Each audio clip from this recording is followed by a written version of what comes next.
So without further ado, welcome to a school year like no other.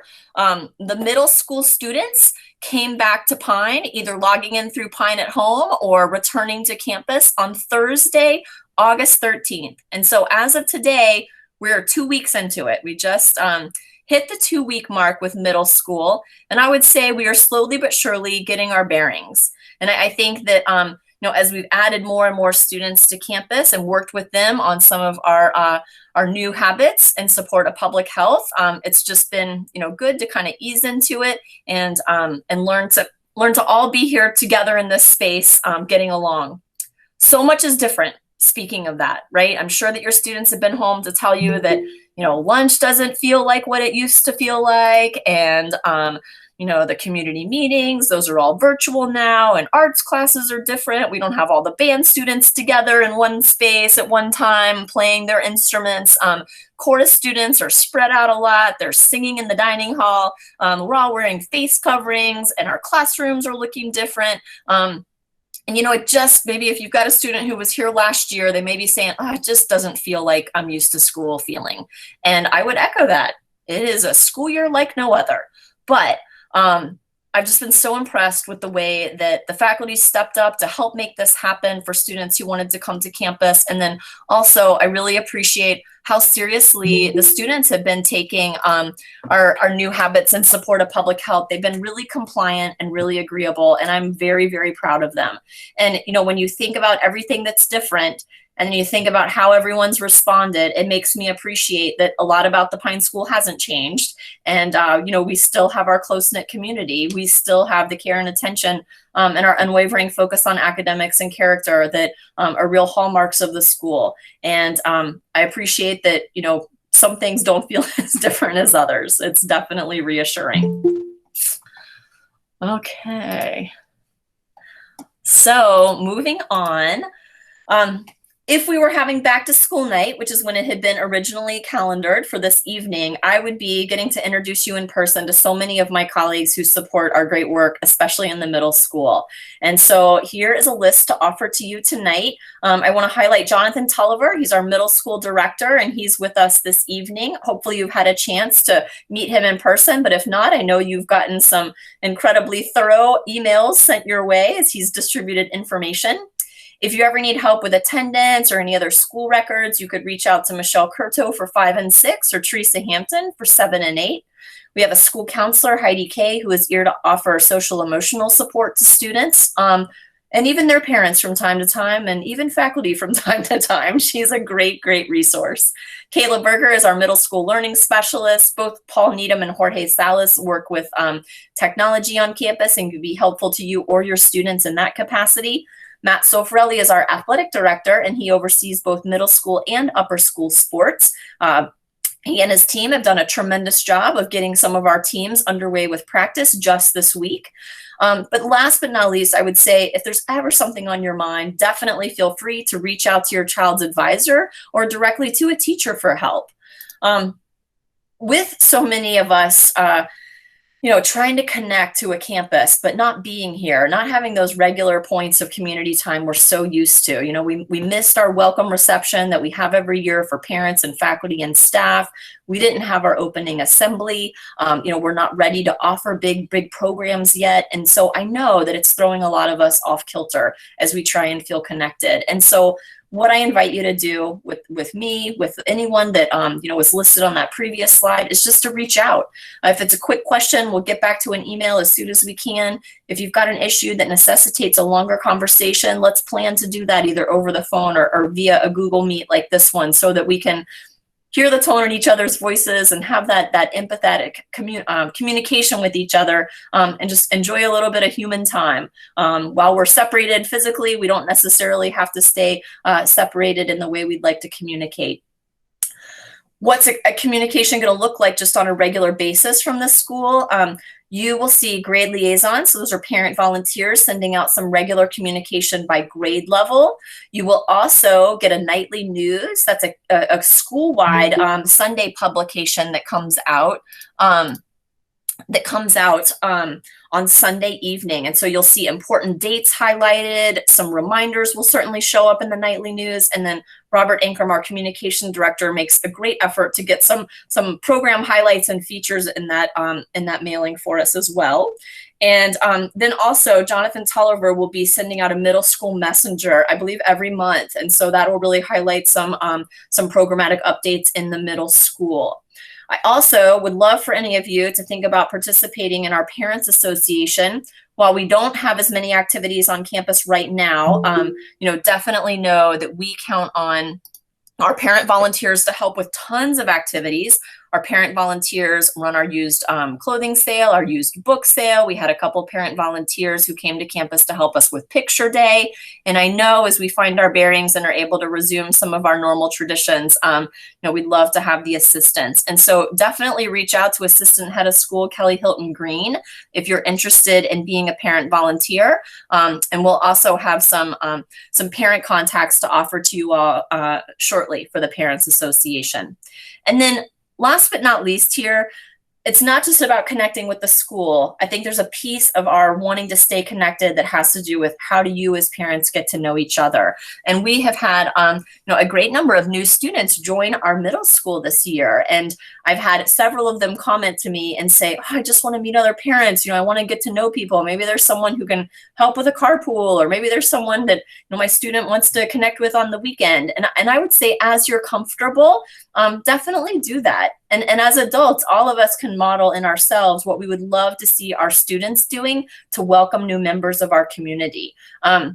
It's a little bit of a challenge, as I was saying, because people are dispersed both north and south of the Pine School. And so it takes a little special effort, I think, to welcome in new families and to expand those friend groups. But here's me saying that in really no year more so than this one, when we don't have the campus available to us for those adult gatherings, to please try and do more of that in your own time, because I know that our new families and our old families are definitely wanting to meet each other. All right. A little bit more here about staying connected. This is a plug to have you follow us on Facebook and also to check in to our Flickr account. That's linked on our website. Robert Ankrum, again, our communications director, takes some really, really stunning pictures, and they're wonderful to see. And it would be worth your while to flip through those from time to time and notice some nice pictures of your students. And here are a few from some of the opening days at school. You can see a little bit of a mask break there with the gentleman in the bottom right corner, and a great picture there of this young lady who's, I'm sure, pulled down her mask for a special picture. But glad to see all of those. It's really fun, the documentation he does with photos. All right.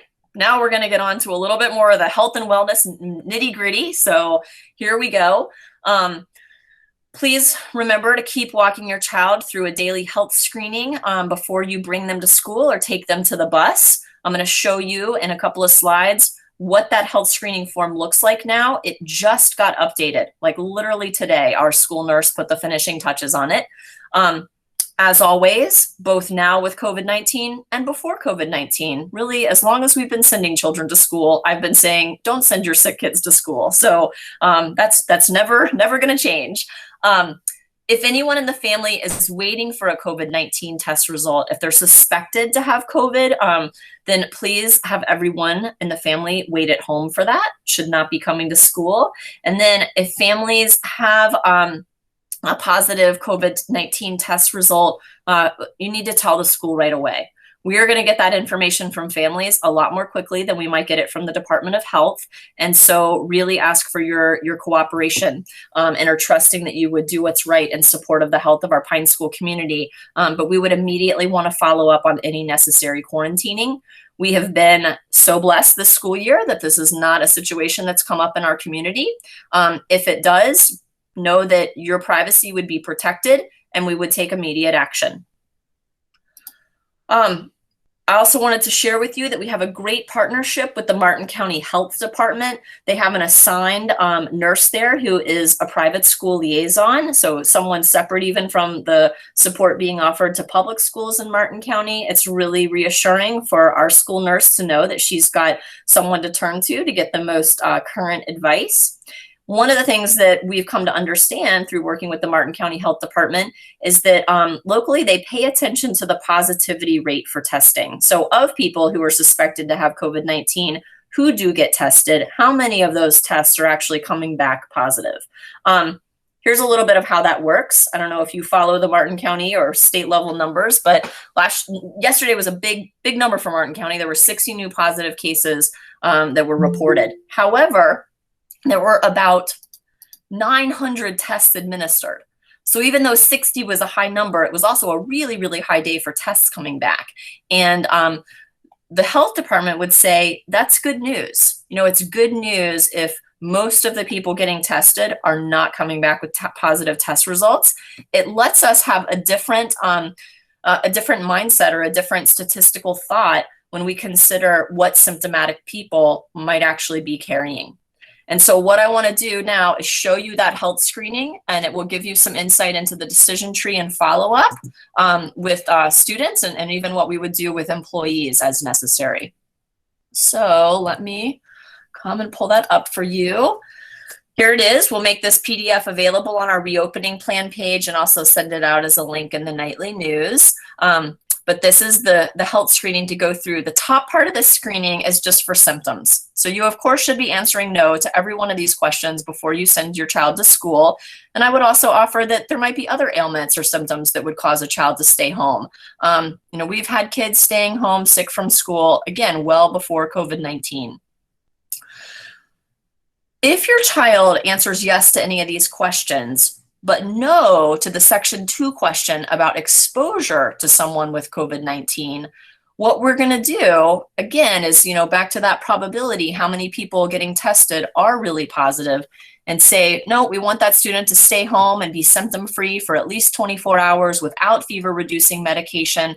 We, of course, always encourage you to go seek a medical opinion, right? We are not diagnosing children here. That would be something for your pediatrician to do. Your child should stay home, should go to Pine at Home for a couple of days as needed. But we are not going to insist that your symptomatic child immediately go into a quarantine situation. So we're not presuming COVID-19 because that positivity rate has now fallen. So this document I'm showing you, this follows exactly from the Martin County Department of Health. And I also think it's great that you know, that the positivity rates overall in Florida are on their way down. We'll just continue to keep our fingers crossed. I'm not going to read the full details of this to you. It offers some direction if you do have a child who would be positive for COVID-19, you know what to do, but we would be in close contact with you and make sure that that was clear. Okay, I'm going to head back to the slideshow now. Let me get the view back up for presentation. All right, so some of the hot topics that have come our way here when I asked for your input about what you might like addressed tonight. I know that lunch is not as good as it used to be. Some of you who are new might be thinking, well, I think lunch is pretty darn good. I hope that's what you're thinking. I think it's pretty darn good. Flick Dining Services provides our lunch, and they have been a partner to the Pine School since this campus opened. I think we are so fortunate to have a kitchen and a dining hall here. It's great to have lunch included in the Pine School program. It's awesome. We do hear the feedback that food is being wasted. I know that it is not great that food is pre-served to kids and plated out. I've heard parents say my child doesn't want to take it because they don't want to waste the food, or, you know, saying my child's food was cold because it was plated too early. What I want to offer to you, this is sort of the analogy I'm using school-wide. You know, we're thinking about applying the pressure to the gas pedal very slowly. There's no reason why we have to just accelerate quickly off the starting line here. So Flick is doing the same thing. When we met this summer and first talked to Flick about what lunch would look like, it was important to us that they felt comfortable serving lunch to all of our students and faculty and staff in a really healthy and safe way. And so right now that's happening. And now that we've got that ironed out, we're ready to add a little bit more to the lunch program. After Labor Day, so not next week, but the following week, we will go back to having students come up to the hotline and request what they want to eat. So really hoping to cut down on the food waste. You know, we don't want to see that waste either. But I think the bummer of it is, for kids who maybe looked forward to making those panini sandwiches or maybe making their own salad and choosing what they wanted to have go in it, it's going to be a while before we return to those self-serve food options. Right now, it's just not sanitary enough for us to feel good about doing that. But again, we'll get to the other side of COVID-19 before too long. And so taking it day by day and just, improving every day as we can. But again, just know that we will be kind of putting students a little bit more in charge of what they're served here in about a week. Oops, backed up there on that slide. Okay, other things, what's on the way in middle school? I know there are some heavy backpacks that our middle schoolers are toting around. I lifted my own 6th grade daughter's backpack the other day and thought, what have you got in here? Rocks. So in the immediate, what I would offer to help with that is try and work with your child about what they actually need to have in their backpack. It might be that they're toting around something that they don't need to tote around. They could leave it in the classroom and they could leave it at home. It's a possibility. But know that we are looking to reintroduce lockers as we feel more confident managing students with social distancing. I don't know if you've ever been here on campus and seen students have a common break period or all go to their lockers at once, but they're right up next to each other. Lockers are doubled up. You've got students on top, students on bottom. And kids are just too close. They're too close for us to feel comfortable having them use lockers in that same way right now. But we're thinking about how we might space students out by grade level, how we might, regulate who goes to their locker at once, trying to think creatively about that to alleviate some of those book burdens. And I know they are literally a burden. I felt it. We have a newly elected middle school student council. I know some of the officers have already gone through their election, and we'll be looking forward to having some advisory representatives. And once our middle school student leadership is in place, Mr. Tolliver and I believe Ms. Habeck are helping him with that. They will help the middle school student council get clubs organized and get that program going. We love to see student leadership in terms of what kids want to do for clubs. Great to see their energy and enthusiasm. We will be offering a virtual back to school night, just in the form of videos coming out from each of your child's teachers. So even though we're not able to invite you onto campus, we hope that you will take the time to check in and watch those videos that teachers are producing. I've seen some early submissions and they're just awesome. They're really great. We're trying to take parents into our classrooms virtually, even though we can't do it physically right now. And then I would also offer to you that the more comfortable we get, the better we'll be able to adapt to our new protocols and get back to some of the traditions we all look forward to. I know we can do it, but it's going to take a little bit of time to make sure that faculty and staff are comfortable and to make sure that students are behaving in the way we need them to.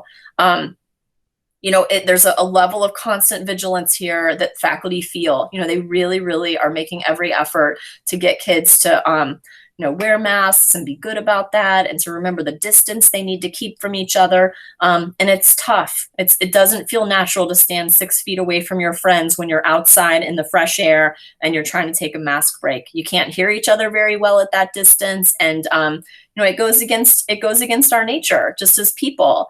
And so, we're at it though. We're reminding them, we're encouraging them. I never want kids to feel like, they're in trouble. I want them to learn some new habits so that we can be here on campus and continue to be here on campus and remain here safely.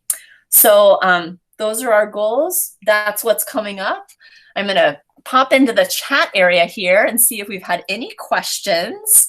We're at 6:52 right now, Mr. Tolliver. Do you want to say hi to everyone and just introduce yourself if there might be some people here who haven't met you? Sure. Hi, everybody. So I think I'm sure I've talked to most of you through email or in person or on the phone or at some point over the summer or in the first few weeks of school. But as Mrs. Scalfrey said, my name is Jonathan Tolliver. I'm starting my 3rd year at the Pine School and my first in this new role. So I also am the 6th grade history teacher. So some of your students have had me in class. And, we're just, as Mrs. Caffrey said, we're excited about the school year. We thank you for your support and your patience with us as we've gotten things off the ground. And we're just looking forward to getting back to a lot of our traditions that make the Pine School unique. So more to come. Awesome. All right, you all. Well, listen, have a truly, truly wonderful evening. And if there's something that you're still curious about, definitely always feel free to give me a call. Reach out to Jonathan. He and I would be happy to hear from you, as would any of our teachers or staff. So have a great evening, and thanks again. It's wonderful to see you.